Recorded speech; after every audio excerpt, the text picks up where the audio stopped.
Takže čaute všetci, ja som Gangster u ďalšieho vlogu. Bude to taký zostrih z môjho tripu do Talianska.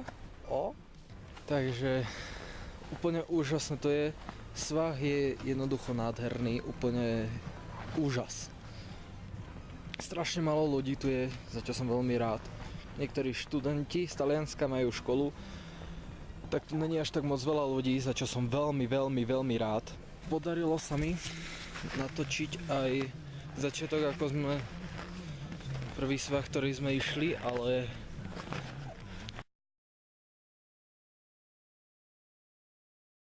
asi po pol hodine, ako som točil, sa kamera roller action sa kamera asi po pol hodine vybila z toho dôvodu, že bola strašná zima. Sice teraz sú možno 2 stupne nad nulou, ale to je úplne úžasné. Toto tu tie hory Madonna di Campiglio nesklamala ma ani tento rok.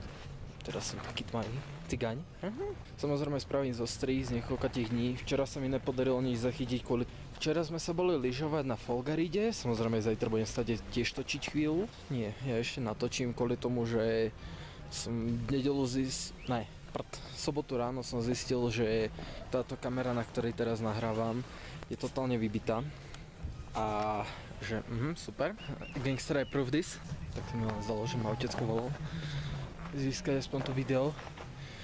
Áno, minulý rok som skúšal s tým trochu natočiť a keď sa to spustil na svojom počítači, to bolo vo formáte 3D, ale otcovi sa podarilo stiahnuť jeden program na to, tak si to skúsim stiahnuť a nejak to prehodiť do normálneho videa. Samozrejme, že proste, že úplne úžasné to je. Takže som zvedavý, čo som z toho natočil. Samozrejme, bude to taký menší zostrih. Rozmýšľal som, že by som to robil po dňoch, ale aj tak potom sa s vami uvidíme. Som zvedavý, ako sa mi podarí dostrihať to video, ty kokos, zase ním celý víkend. Nevadí. Ja tak nemám čo zvyčajne cez víkendy robiť, len zvyčajne som na počítači a hrám hry. No, víkend, čo mám robiť? Unudiť sa k smrti, pozerať telku, pričom už tej telke nedávajú nič pomaly a väčšinu filmov som už videl, ale dobre, keď ide nejaká séria, napríklad Harry Potter alebo Rýchlosť bez jeho, to si rád pozriem. Takže to by bolo zatiaľ všetko a potom sa uvidíme. Čaute zatiaľ. No, takže ozývam sa vám späť. No, poviem, zatiaľ je to super deň.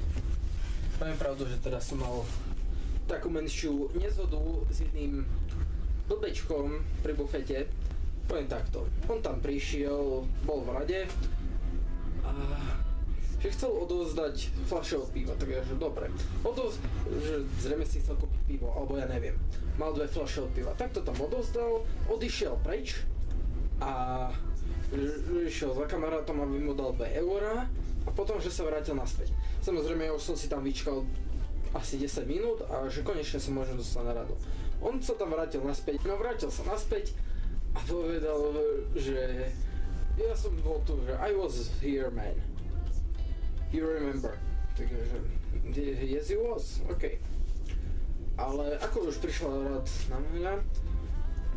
na mňa, tak som tam dal ruku pred neho a man, please, I was here and I go for 2 euros to my friend and I go back. Čiže vrátil sa naspäť a že ho mám pustiť pred seba. Tak som mu vysvetlil, že sorry, but you leave this place and what I can do with this. Proste ja s tým nič nemôžem.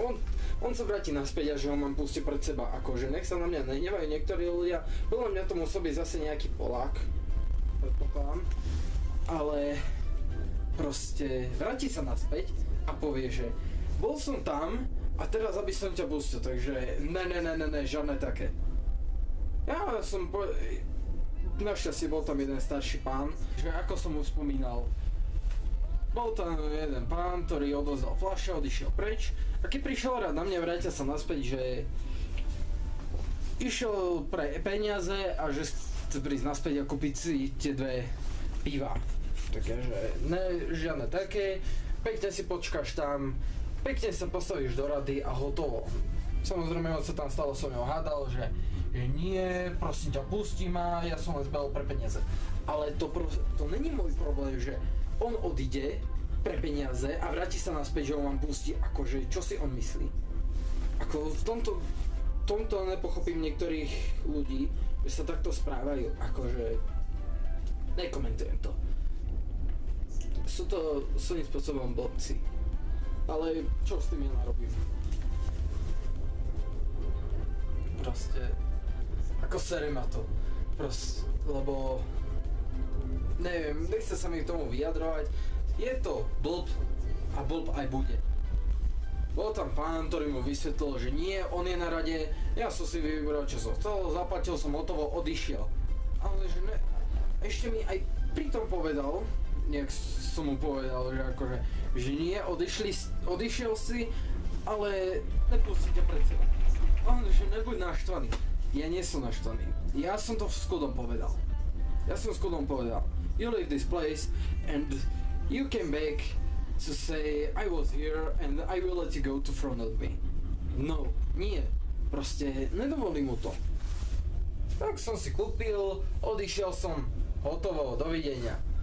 No, takže ja sa s vami budem lúčiť, lebo za chvíľku budem tam, ja to približím. Áno, presne tam, budem za chvíľku vystupovať. Čiže lúčim sa s vami, asi sa vám najbližšie ozvem, keď budem na chate. A tak, no som zvedavý, ako dopadne dnešný deň, ale zajtra si nič moc natočím kvôli tomu, že ako hovorí môj otec, tretí deň je ten najkritickejší. Dobre, už budem musieť končiť, lebo za chvíľu budem vystupovať a potrebujem sa zatiaľ nachystať. Takže zatiaľ sa s vami lúčim a potom sa vám ozvem už, keď budem na chate. Čaute.